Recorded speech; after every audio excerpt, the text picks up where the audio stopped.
Engineer Tipu আমাদের প্রজেক্টের floor কীভাবে রড বাইন্ডিং হচ্ছে এটা দেখানোর চেষ্টা করব। হচ্ছে আমাদের প্রজেক্টের ফ্লোর। আমরা নিজের মধ্যেই হচ্ছে 10 mm রড ইউজ করা হবে, ডাবল জালি 8 ইঞ্চি ডালাই হবে। প্রথমে ফার্স্ট অফ অল প্রথম জালি আমরা রড বাইন্ডিং করছি, এটা হচ্ছে মেইন রড আর এটা হচ্ছে বাইন্ডার রড। আমরা 8 ইঞ্চি পর ডালাই দিচ্ছি, 8 ইঞ্চি সেন্টার রড বাইন্ডিং করছি আর 8 ইঞ্চি ডালাই দিব। এই যে মিডিলে আমরা স্পেস দিছি বিকজ আমাদের এখানে যেহেতু ওয়্যার হাউস গ্রাউন্ড হবে, যাতে কোনো সময় যদি ক্র্যাক করে তাহলে এক সাইডে যাতে ফেটে ফাটল করে, কিন্তু মানে সম্পূর্ণ সাইডে না ফাটে, এই জন্য আমরা মিডিলে রডগুলো স্পেস করে কেটে দিয়েছি।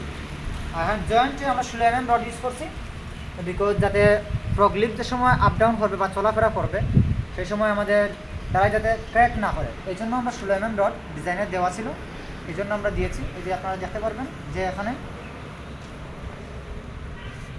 এই যে ডিজাইনে দেওয়া আছে,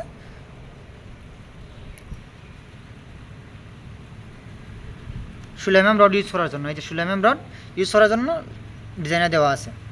আমরা ট্রাই করছি 300 mm সেন্টার দেওয়া ছিল 16 mm রড, যাতে ক্র্যাক না করে প্রগলিপ ছাড়ার সময়। আর এদিকে আমরা লেপিং জোন দিচ্ছি, যেহেতু নির্দিষ্ট পরিমাণ করে রড যেমন 39 ফিট আছে, কিন্তু আমাদের এদিকে 45 ফিট রড দেওয়ার প্রয়োজন ছিল, এই জন্য এখানে আমরা লেপিং দিয়েছি। লেপিং যথেষ্ট পরিমাণ 10 mm এর জন্য মিনিমাম 15 ইঞ্চি লেপিং দেওয়ার প্রয়োজন হয়। আমরা 15 ইঞ্চি দেওয়ার চেষ্টা করছি এবং দিয়েছি। আর এই হচ্ছে ব্লক। বিল্ডিংয়ের ক্ষেত্রে বা ডালাইয়ের ক্ষেত্রে সবসময় ব্লক ইউজ করবেন, বিকজ ব্লক যদি আপনারা ইউজ না করেন তাহলে অনেক সময় নিচে মাটির সাথে অথবা ছাদে যদি ইউজ না করেন ওপেন স্পেস থেকে যায়, এখানে ক্লিয়ার থাকে না রডের। মেইন অপশন হচ্ছে রড ক্লিয়ার দেওয়া লাগবে। রড যদি ক্লিয়ার না হয় তাহলে 2-1 বছর পর, 3 বছর পর, 5 বছর পর জং ধরে এই ছাদটা ড্যামেজ হয়ে যায়। এই জন্য সবসময় ব্লক খুব সতর্কতার সাথে ইউজ করবেন এবং ডালাই দেওয়ার সময় আবার চেক করবেন যে ব্লক সরে যাচ্ছে কিনা বা মাটির সাথে এই রডগুলো অ্যাডজাস্ট হয়ে যাচ্ছে কিনা।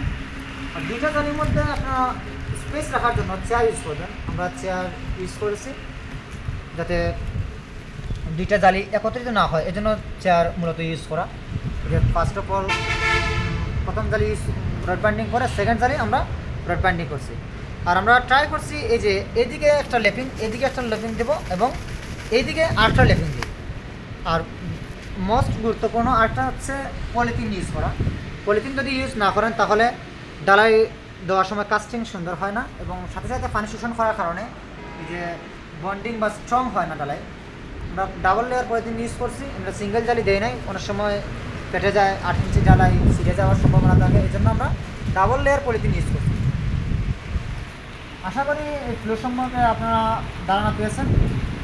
আমরা ট্রাই করব যে নেক্সট ডে আর যেন ফ্লোরের কোনো কাজ করি, উপরে যে ভিউ আছে এখানে ফ্লোরের তাদের দেখানোর চেষ্টা করবো, এখন হতে পারছি না। নেক্সট ভিডিওতে ফ্লোরের রড বাইন্ডিং আমরা দেখানোর চেষ্টা করবো। ওকে, দেখা হবে নেক্সট ভিডিও।